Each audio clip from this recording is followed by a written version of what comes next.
Welcome to this episode of the Three Pillars Academy. I'm joined with Megan Cusick Brix and Joe Monserrat from the University at Albany Counseling and Psychological Services.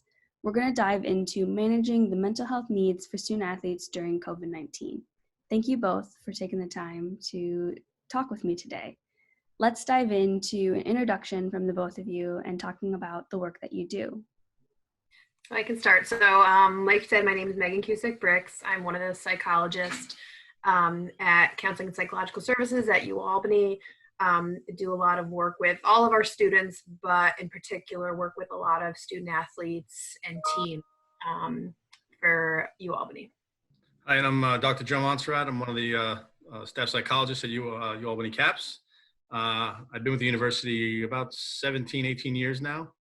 And I've been in the liaison role with athletics, I think since I first arrived, working hand in hand with student athletes, coaches, staff, teams, whatever programming we might be doing over there.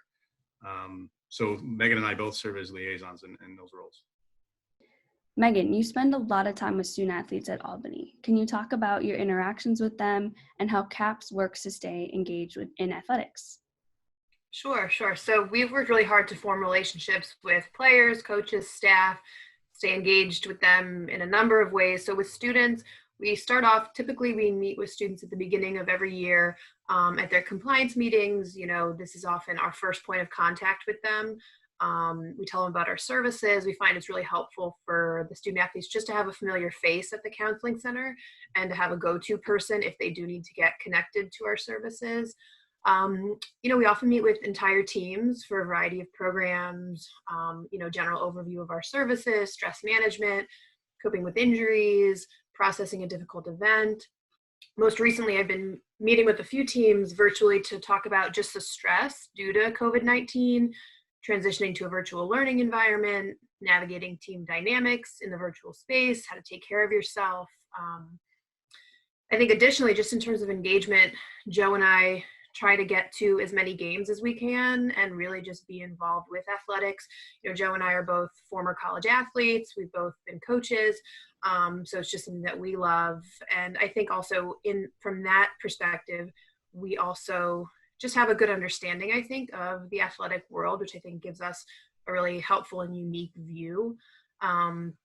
Our office actually just moved to a brand new center, which is actually right next to the athletics facilities, which is great just in terms of access both ways, which has made it really convenient for us. We'll also consult with coaches. So if they're facing a difficult situation with a team or an individual, we can help them figure out how to best support the athlete or work through it. And I think lastly, an important piece of staying engaged is we attend monthly athletics meetings with all the staff.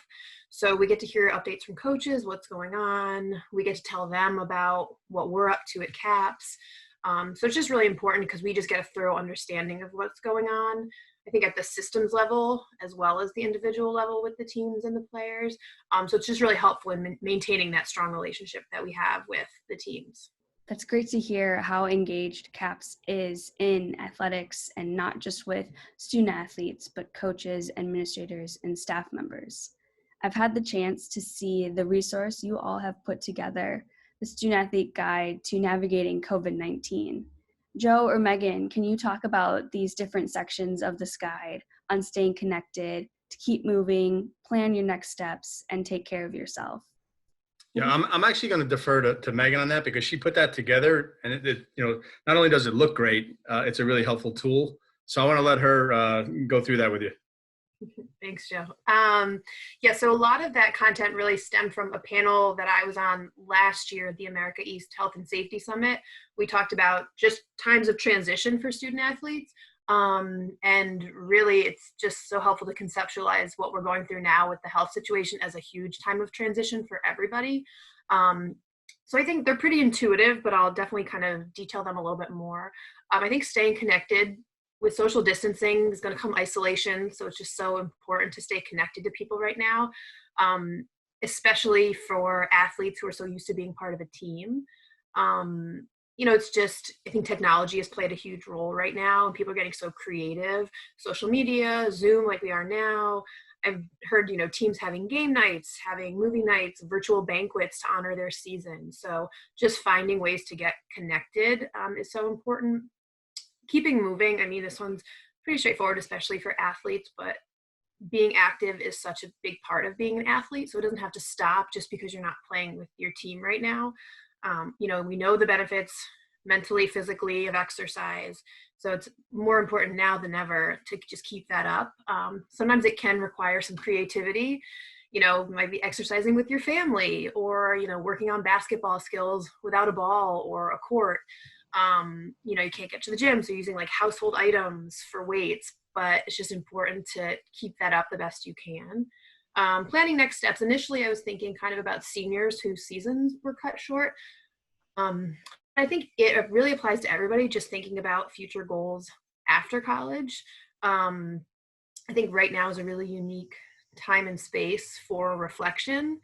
And with that, I think, a lot of these areas about our career and what's happening next, doesn't get as much airtime when we're busy or during the semester. So this is kind of a unique time to do that. And I also think just a situation like this gives some larger perspective that we don't normally have. So it can be helpful to just think outside of athletics. And then the last piece, just taking care of yourself. Nobody is 100% right now, and it's okay to not be okay. So just attending to your needs, engaging in self-care. This can look different for everybody, but it's really important to prioritize it, build it into your schedule, and just figure out what works for you. For me, it's been a combination of taking a lot of walks, working out in my backyard, my garden, and watching reality TV, so it can really be different for everybody. You just have to kind of find what works for you and then make it a priority and make sure it's part of your daily routine. Megan does it even when there's not a pandemic. Very good about it. It really is a great guide and resource, and I'll link it in our YouTube video. So for anyone who's interested in wanting to see more of it or learn from it, head over to our full video on YouTube and you can find the link down below.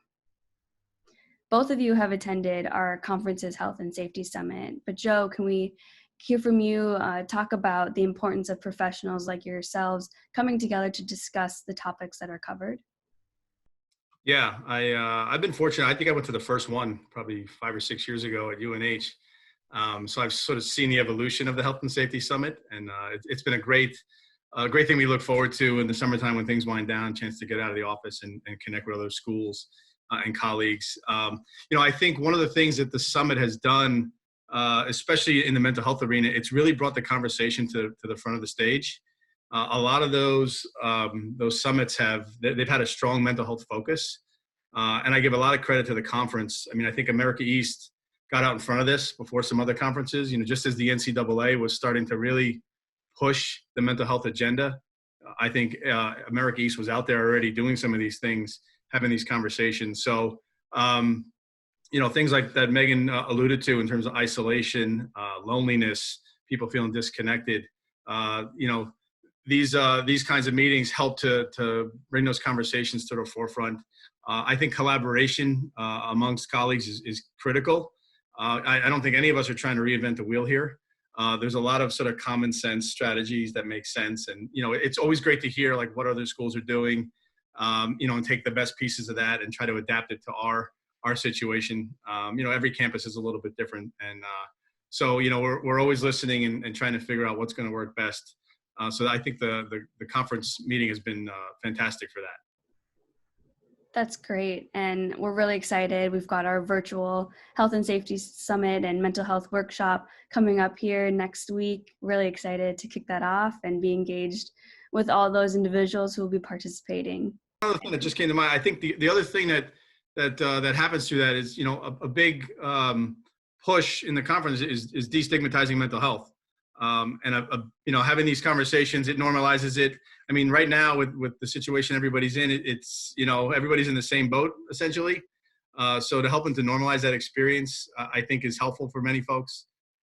So I think the things like the Health and Safety Summit and other virtual meetings that are happening are all ways to normalize mental health issues because everybody's dealing with it right now. Absolutely. And May is Mental Health Month. And our conference and institutions and staff departments like yourselves continue to prioritize mental health for all. Megan, what are some themes and discussions in your industry around prioritizing and taking action to help individuals with their mental health? Mm-hmm. I think just right now, I think the major themes really are around how to provide the most effective services while also just considering the current health situation and social distancing and keeping everybody safe. So I think our profession has really been pushed to get creative and flexible with our service delivery.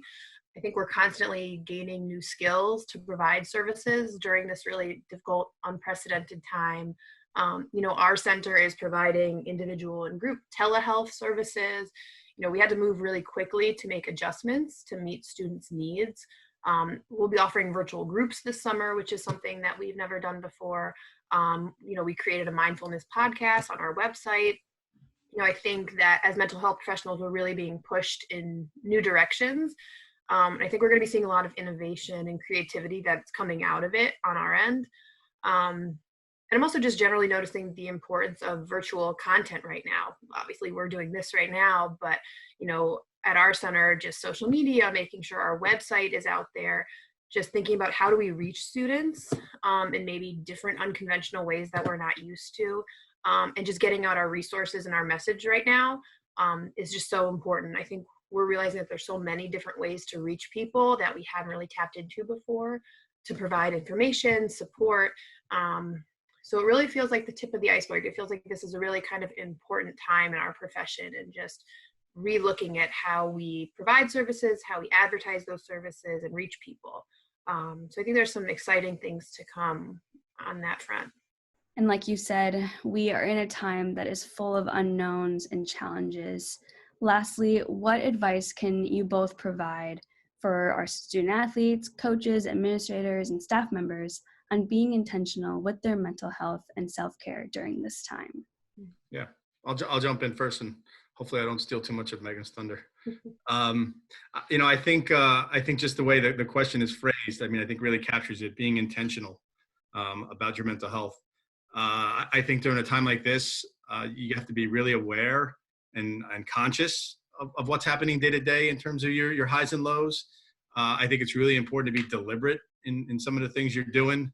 It's easy to say, hey, yeah, I'll get to that later, or yeah, I want to work out later. But, to schedule it in, as Megan alluded to earlier, to make it part of your routine, I think is really important, because it's so easy to just sort of let it slide to the back and then it ends up not happening.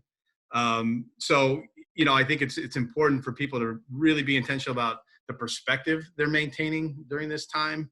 I think, all of us are potential victims of some of those traps where we start to catastrophize or do some of that all or none thinking. And I think that's a slippery slope.